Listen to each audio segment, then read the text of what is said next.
Yang saya hormati guru kita semua, Dr. Adi Hidayat. Panggilannya jarang nyebut dokter, ya, panggilannya hampir di media sosial selalu nyebutnya Ustadz Adi Hidayat, bahkan tanpa bapak saking dekatnya. Kalau saya didobelin aja, Bapak Dr. Ustadz Adi Hidayat LCMA, ciri khas orang Sunda itu. Terus Adi Hidayat, saya nggak tahu Pak Adi ini kayaknya apakah yang bungsu atau paling besar. Kalau Pak Adi ini adalah paling besar, dia sudah melanggar namanya karena namanya juga Adi. Ya, UPI itu kan kepanjangan dari Universitas Pengganti IKIP. Dan kalau lihat dari posturnya, UPI ini sudah melanggar garis takdir yang ditetapkan waktu IKIP. IKIP itu dulu kan diciptakan untuk jadi guru, tapi ada yang melanggar garis takdirnya, ada yang jadi menteri perdagangan, ada yang jadi menteri koperasi dan UMKM, sekarang ada wakil ketua DPR. Ini melanggar itu. Biasanya orang-orang yang melanggar itu dulu mahasiswanya nakal, lebih banyak demonstrasinya dibanding kuliahnya. Bahkan bisa jadi meraih gerangan akademiknya mengalami problem panjang, lama sekali meraih. Nah, tapi keberhasilannya dia lebih dulu. Kadang jadi orang nakal jauh lebih sukses daripada orang yang terlalu patuh. Pak Nukman juga dulu termasuk orang nakal sehingga jadi wakil gubernur. Nah, kalau saya lebih dari nakal, bandel. Nah, apa sih sebenarnya yang menjadi problematika kita? Saya di mana-mana ngomong sama lah. Kalau saya masuk ke tempat, saya tidak pernah tahu judulnya apa. Pokoknya ngomong, namun salah alus sok viral. Jadi omong kenen kan melahirkan dua kubu, yang suka dan yang tidak suka. Kedua-duanya saya memberikan pekerjaan pada mereka. Karena hari ini orang pinter itu kurang pekerjaan, orang-orang bodoh banyak pekerjaan. Orang-orang dianggap bodoh, pekerjaannya banyak, dianggap bodoh padahal mereka pintar. Apa itu? Nyapu tiap hari, macul tiap hari, mulung sampah tiap hari, manjat pohon kelapa tiap hari, bersihin sawah tiap hari, ke sungai tiap hari, ke laut tiap hari. Orang-orang yang dianggap bodoh itu produktif. Bahkan orang-orang yang dianggap bodoh itulah kita bisa duduk makan di meja makan dengan nasi yang tersedia. Yang ngakelnya siapa? Maici. Dianggap bodoh, dianggap bodoh. Tidak pernah dikasih gelar akademik sebagai dokter ahli timel, tidak pernah. Kemudian kita makan dengan sambal, dengan metodologi samara pawon. Nanti kalau Pak Ustadz Adi Hidayat itu sebuah nilai kalau dalam Quran itu, kami kemudian menjadi aku. Kaminya apa? Ayah uyah, ayah tarasi, ayah tomat, ayah bawang. Dihijikan eta teh kan masing-masing kan banyak kami. Dihijikan menjadi aku, naon lada geus aku. Nah, hasil karya siapa? Ceiroh. Rumah makan yang berjejer di mana-mana menjadi tempat berkunjung banyak orang, yang itu menjadi ikonik. Pemerintah Kota Bandung yang melahirkan 10% pajak hotel dan restoran itu oleh siapa? Oleh mereka itu yang bekerja dengan apa? Dengan pikiran akademik? Tidak. Mereka bekerja dengan apa? Dengan rasa dan dengan cinta serta keikhlasan. Bekerja dengan rasa, dengan cinta, dengan keikhlasan itu nyaris tidak pernah ribut karya cipta, hak cipta. Tidak pernah. Saya sampai hari ini tidak pernah dengar ada rumah makan digugat oleh siapa? Oleh pemilik hak sambal beledag.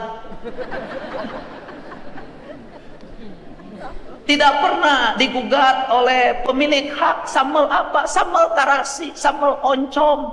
Tidak pernah. Dia melepaskan diri itu sebagai karya yang dimiliki oleh semua orang. Karena apa? Karena pengetahuan diciptakan bukan untuk memperkaya diri, nanti Pak Adi Hidayat menjelaskan. Pengetahuan diciptakan dan tercipta untuk kemanusiaan, untuk keadilan, dan untuk kemakmuran. Ketika pengetahuan dikapitalisasi menjadi hak cipta, maka lahirlah kapitalisme. Maka ketika ada kapitalisme, maka lahirlah hegemoni. Ketika ada hegemoni, maka lahirlah perang. Seluruh perang itu tercipta karena hegemoni ekonomi. Problematikanya kita akan memulai dari mana? Saya selalu menyampaikan, kita ini jangan menjadi para pemuja pengetahuan. Kalau pengetahuan dipuja, berarti pengetahuan disembah. Kalau pengetahuan disembah, berarti pengetahuan disejajarkan dengan Tuhan. Yang diperlukan oleh kita adalah menjadikan pengetahuan itu di dalamnya ilah. Karena menjadikan pengetahuan di dalamnya ilah, maka ruh dari pengetahuan yang dalam teologi kita sebagai orang Sunda, sebagai orang Indonesia, seluruh pengetahuan itu berangkat dari kebenaran yang relatif menuju kebenaran yang mutlak. Kebenaran mutlak itu apa? Kebenaran mutlak itu adalah tujuan hidup kita. Maka seluruh perdebatan pengetahuan adalah kekayaan. Dan seluruh kekayaan itu akan bergerak menuju kemutlakan. Manakala perdebatan itu didasarkan pada objektivitas, bukan partisipan. Dalam Sangyang Siksa Kandang yang diajarkan oleh leluhur Sunda, itu mengatakan bahwa civil society itu akan tercipta dengan 3 komponen variabel. Yang pertama adalah Rama, yang kedua adalah Resi, yang ketiga adalah Ratu. Saya tidak bicara Rama, saya tidak akan bicara Ratu, saya akan bicara Resi. Resi itu disebutnya gurat air. Karena dia gurat air, maka dia memiliki watak air. Ke gelas dia masuk, ke komplang dia masuk, ke ember dia masuk. Maka dia masuk pada seluruh lerung dan menyesuaikan diri, bentuk tubuhnya dengan ruang yang dia tinggal. Dia memiliki independensi yang tinggi. Karena memiliki independensi yang tinggi, maka dia objektif dalam setiap ucapannya, objektif dalam setiap tindakannya, dan objektif dalam setiap perbuatannya. Apa yang mempengaruhi pendidikan tinggi hari ini adalah, di antaranya adalah politik. Rektor itu ada strukturnya, ada peran Kementerian Dikti. Kementerian Dikti seringkali terikat juga oleh politik. Sehingga diperlukan apa? Kita tidak bisa menghindar pada struktur ini, bahwa ini politik. Tetapi ruang-ruang guru besar yang tidak terikat pada jabatan, yang tidak berharap jabatan, harus menjadi ruang yang terbuka, di mana dia berekspresi pada pengetahuan yang terbuka. Karena seluruh ruang itulah, maka saya tidak mau pengetahuan menjadi pujaan. Kenapa? Di birokrasi saya mengalami kegagapan pikiran. Kenapa? Setiap orang ingin memiliki gelar. Saya setuju dengan gelar itu, dan saya pun S3 hari ini. Tetapi tidak boleh kita gelar menjadi tujuan. Kalau gelar menjadi tujuan, maka setiap orang mengejarnya doktornya, bukan esensi dari doktornya, bukan manfaat dari doktornya. Karena setiap orang mengejar doktornya, maka setiap orang bergerak setiap hari untuk menjadi gelar doktor itu, dengan mengabaikan etika, dengan mengabaikan aspek-aspek sosial, dengan mengabaikan aspek-aspek yang lain yang harusnya menjadi independensi dari nilai doktor itu sendiri. Apa yang terjadi di pemerintahan? Lebih banyak sekolahnya dibanding pekerjaan. Karena lebih banyak sekolahnya dibanding pekerjanya, nyaris bekerjanya tidak sepadan dengan nilai sekolahnya. Sedangkan apa? Sedangkan publik hari ini memerlukan langkah-langkah taktis dan teknis untuk menyelesaikan berbagai problem hal yang sekali setiap hari berubah. Kita tiap hari berdebat tentang metodologi pendidikan, tapi anak-anak kita di pinggir jalan saling bacok antar pelajar, tidak pernah ada yang menyelesaikan. Kita setiap hari berdebat tentang metodologi pendidikan dan jangkauan Indonesia emas, Anak-anak kita hari ini buang sampah pun belum terlatih.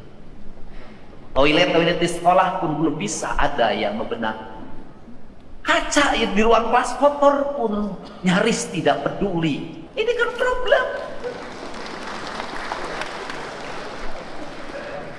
Seluruh problem ini harus diselesaikan dengan apa?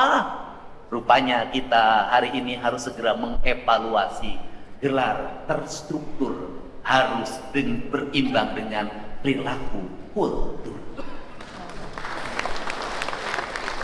Gelar terstruktur harus seimbang dengan perilaku kultur. Apa yang menjadi konsen Gubernur Jawa Barat? Yang menjadi konsen Gubernur Jawa Barat adalah saya ingin mengembalikan kembali titah dasar bahwa UPI mendeklir diri sebagai bumi Siliwangi. Karena ini sudah mendeklir diri sebagai bumi Siliwangi, maka orientasi saya adalah mengembalikan peradaban itu dari sisi filosofi dasar, tetapi menuju masa depan dari sisi sosiologi, dan menuju masa depan dari sisi teknokrasi.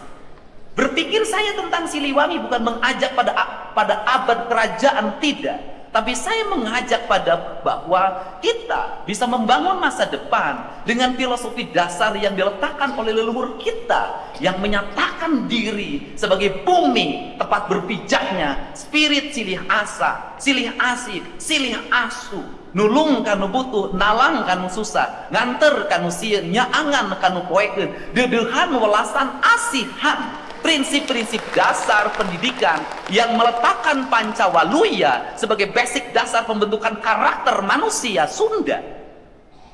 Pertanyaannya adalah, kenapa kita selalu bergulat pada filsafat Prancis, pada Yunani, pada Romawi, padahal mereka belum pernah hidup jadi ketua RT di sini? Kenapa? Ternyata kegagapan pengetahuan yang dikembangkan di Indonesia dan di Jawa Barat adalah pengetahuan tidak didasarkan pada narasi pengalaman, tapi lebih didasarkan pada aspek-aspek akademik yang diuji dalam watak-watak akademik, bukan diuji dalam watak teknokrasi. Ini problem. Karena ini yang menjadi problem, maka konsen kita, UPI ini adalah miniatur negara. Kenapa? Dari Pancawaluya ada semua. Kalau bicara UPI harus melahirkan generasi yang cagil, sudah ada fakultas kedokteran. Tinggal pertanyaannya adalah, fakultas kedokteran kita mau diarahkan pada mana? Pada berpikir pengobatan atau berpikir pencegahan? Kalau semua orang berpikir tentang kedokteran adalah pengobatan, maka kita sudah masuk pada kapitalisme, industri farmasi, industri alat kesehatan. Kalau sudah pada kapitalisme itu, ya buat apa kita mendeklir diri sebagai makhluk bertuhan ketika kita bahagia memberikan resep yang mahal pada pasien kita? Padahal si penerima pasien menderita. Kenapa? Harus menjual sebagian kekayaannya untuk mengobati dan menebus obatnya. Di mana letak ruh ketuhanan di situ? Kan kita harus mulai berpikir itu karena kita mendeklir sebagai negara Pancasila. Nah, kemudian ketika bicara bager, sudah ada Pak Dr. Adi Hidayat yang melahirkan orang-orang bager. Nu bager teh nu kumaha cenah? Nu bager teh hiji anu bigusti ka Allah Subhanahu wa taala, nu katilu nu nyaah ka sasama hirup, nu kaopat nu ngajaga jeung ngariksa alamna, henteu nambang terus-terusan, teu nuar tangkal terus-terusan, teu nguruk terus-terusan. Kemudian benar, ya sudah, ada panduannya, UPI nilai syar'inya tinggi, ya sudah. Kemudian pinter, ya ada fakultas sains, ada matematika, ada fisika, itu ukuran kepinteran akademik. Karena kepinteran itu adalah intellectual quotient, kemampuan dia membaca, bermatematika. Tetapi pendidikan kita tidak mengajarkan intelektual menjadi emosional, menjadi spiritual. Sehingga ukuran akademik ketika anak naik kelas adalah 4 tambah 4, 8. Bukan pertanyaannya adalah, kamu dibekelin uang berapa dari orang tuanya? 10.000 itu jadi apa? Dibelikan apa? Apa yang dilakukan hari ini? Makanan apa yang dimakan? Makanan apa yang dimakan? Unsurnya apa saja? Lemaknya berapa? kadar minyaknya berapa, kalorinya berapa, nutrisinya berapa, gizinya berapa. Sekolah tidak menjadikan lab itu sebagai bahan analitik, sehingga kamu itu diperlukan ini, kemudian yang berikutnya, dan siapa yang dijajani oleh kamu, asalnya dari mana, jenis jualannya apa, berapa untungnya, sisanya berapa untuk investasi masa depan. Pendidikan kita tidak mengajarkan pada keparipurnaan manusia, lebih pada gelar-gelar akademik itu saja, sehingga orang pintar lebih banyak daripada orang singer. Nah, yang terakhir adalah singer. Siapa singer? Yaitu orang-orang yang bekerja keras. Nah, kalau sudah seperti ini, apa tawaran saya pada UPI yang khusus Fakultas Pendidikan misalnya? Tawaran saya ada, Bapak mau pilih SD berapa, SMP berapa, SMA berapa, SMA berapa, dan SMK berapa, yang itu menjadi lab UPI. Saya siap menyiapkan biaya yang cukup. Bila perlu, anak-anak yang kuliah di sini, perbanyaknya ngajar di ruang kelas. Saya gratiskan kuliahnya, saya biaya hidupnya. Yang sayang juga begitu. Karena bagi saya bahwa di Indonesia ini, masyarakatnya, mohon maaf, walaupun para dokter memang mengutamakan membaca, tapi kultur orang Indonesia itu bukan di membaca. Kultur orang Sunda bukan di membaca, kultur ya, budayanya, tapi di mendengar dan melihat. Orang Indonesia, bengkel itu hidup menjadi ahli otomotif itu karena banyak disuruh, di mendengar dan melihat, otodidak, dia aplikatif. Ahli elektro, bisa jadi ilmu elektronya dia lemah banget, tapi dia punya kemampuan membuat sound system terbaik, membuat radio terbaik, membangun pemancar terbaik, dia bisa menapak gelombang dengan baik. Kenapa? Orang Indonesia itu kekuatannya bukan di intellectual quotient, tetapi di emosional dan spiritual quotient. Dia bisa baca sinyal. Nah, apa sih sebenarnya yang bisa menjadi keunggulan bangsa kita? Dipadukan. Bagaimana dipadukan? Membangun sintesa pendidikan pesantren itu dimasukkan dalam sistem kurikulum pendidikan di perguruan tinggi. Apa? Di pesantren diajarin tirakat, diajarin Senin Kemis, diajarin bangun malam, diajarin hormat pada guru, diajarin menggunakan rasa sebagai bentuk basic menangkap seluruh gelombang itu. Bukankah aspek fisika itu adalah aspek gelombang? Gelombang itu kan bisa ditangkap oleh dua aspek, yaitu alat yang memiliki kepekaan dalam menangkap sinyal, menangkap gelombang. Bukankah dalam diri manusia juga terpancar gelombang yang dia bisa menangkap seluruh sinyal itu? Kalau ini digabungkan, kita tidak terlalu barat oriented. Kalau kita bisa memadukan pendidikan tinggi, menyatukan antara emosional, intelektual, dan spiritual, Indonesia bisa mengalahkan negara-negara maju. Kenapa? Karena kita unggul di sini.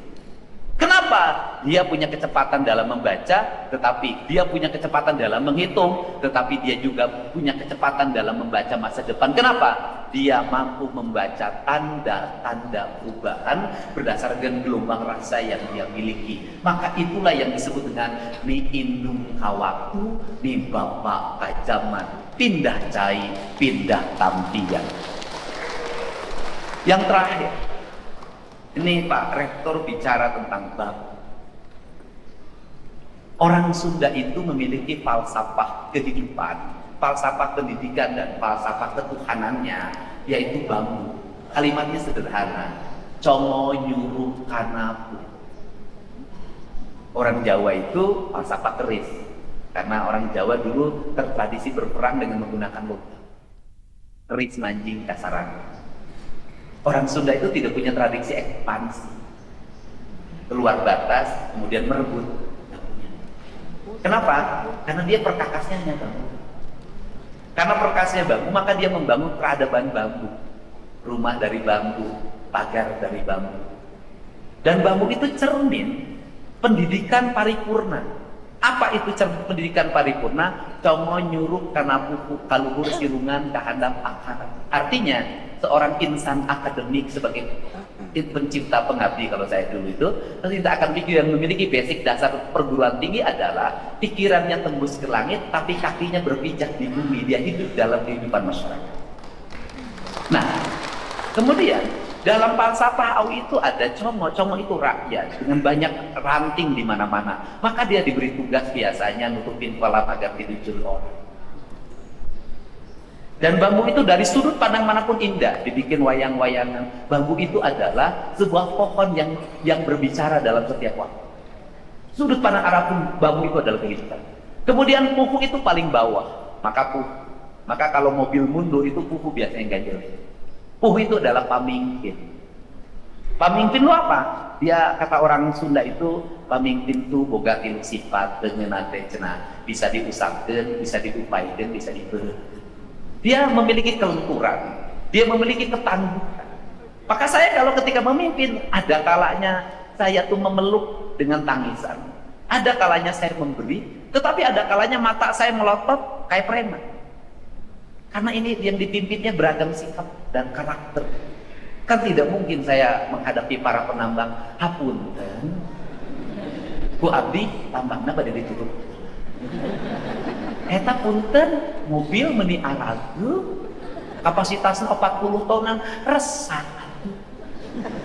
Ludes atau aing digiles. Ya gitu ya, saya pasti ngelotot. Mundur dia siap. Ku aing tutup sekali. Harus begitu, kan ada nada ya kalau saya tinggikan. Kenapa? Karena saya berhadapan dengan orang yang dengar mesin dalam setiap waktu. Beda kalau saya ngomong dengan para seniman yang biasanya nyusul. Bicara pelan aja, tong tarik-tarik tuh ingat tuh. Pada pelan. Nah, ini. Nah, kemudian dari sisi inilah bambu itu sempurna. Dari ujung ke ujung tak ada yang dibuat. Dalam pemahaman ketuhanannya, pemahaman ketuhanan itu kan ada transendensi, ada imanensi, ada nilai spiritual, ada nilai ritual, ada nilai sosial. Ketiga-tiganya bersatu, tidak dipisah-pisahkan. Tidak ada urusan masjid, tidak ada urusan sekolah, tidak ada urusan jalan, tidak ada urusan kantor. Bagi saya, masjid harus hadir ketika mengkhotbah jalan, tidak boleh dikurangi. Masjid harus hadir ketika di kantor, masjid harus hadir dimanapun. Masjid harus hadir dalam diri setiap manusia, sehingga setiap hari detaknya la ilaha illallah, maka tidak boleh mengurangi meteran takarannya. Para pemborong tidak boleh mengurangi takarannya, birokrat tidak boleh mengurangi takdarannya, birokrat tidak boleh mengubah SPJ kenduri di imah menjadi perjalanan dinas. Tuhan. Nah, kemudian Congo nyuruh karena puhu, kemudian apalagi dari bambu. Bambu itu pendidikan banget, ini buat mahasiswa. Kenapa? Bambu itu makin muda, makin iwung, makin kaya. Di bajuan, di buluan. Iwung, bajuna pinuh. Penuh rebung. Makin tua dia makin miskin. Dia melepas seluruh bajunya yang ada hanya kulit badannya yang makin mengkilat dan mengering. Apa itu? Orang tua kita itu sudah bermeditasi, bertransformasi, mereinkarnasi diri menjadi lelaki-lelaki tua, ibu-ibu yang tua, badannya bengkung. Dia hidup tanpa baju, dia hidup tanpa anting, dia hidup tanpa gelang. Di saat anak-anaknya menggunakan jas dan berdasi di pipi, tapi berapa keringat yang dia buang, berapa kalori yang dia buang, berapa lemak yang dia buang. Setiap hari seluruh pikirannya hanya satu buat anaknya yang lagi sekolah dengan berbagai daya upayanya. Dia berani memiskinkan dirinya, tidak punya apa-apa untuk pendidikan anaknya. Maka dari karakter itulah saya memiliki cita-cita besar. Ini bukan secara filosofi, tapi harus menjadi sosiologi pelaku hidup dan harus menjadi teknokrasi. Teknokrasinya apa? Saya yakin Jawa Barat itu akan menjadi daerah yang kaya raya. Manakala bambu menjadi komoditi strategi yang dihormati, tidak usah lagi kita mencari kayu-kayu jati yang mahal, yang ketika ditebang tidak tumbuh lagi. Kenapa kita tidak menggunakan bambu sebagai perkakas bangunan? Bambu menjadi sebagai perkakas untuk meja kursi, Bambu menjadi sebagai perkakas untuk arsitektur, untuk pagar, dan untuk apapun, termasuk untuk membeton. Kenapa? Karena dalam dirinya terdapat karakter Sunda, di mana bambu terbaik itu adanya di Jawa Barat. Dan kita harus belajar sebuah negara yang hari ini memiliki dominasi yang sangat tinggi. Dia menguasai teknologi kereta cepat, dia menguasai teknologi pesawat tempur, kapal induk, teknologi komunikasi, bahan bangunan, dan tata cara pembangunan yang murah. Tapi dia mendeklir negaranya sederhana, negara ireba. Dia tidak menyebut negaranya tirai beton, simbolnya panda. Tiongkok yang simbolnya panda itu melakukan dominasi dunia. Kurang Sunda anu sembol mau nanganyuk bebas.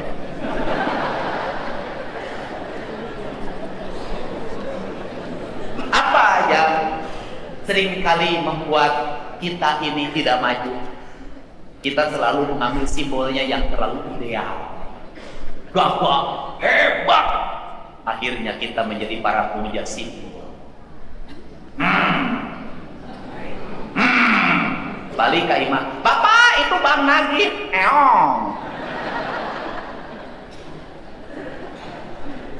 Indonesia ini kalau urusan simbol dan filosofi, wah keren, gaya, pang hebatna, pang sucina, pang gagahna. Nah, waktu dilarapkan jadi laku lampa, jauh tangan kaluhur desirungan karena depakan.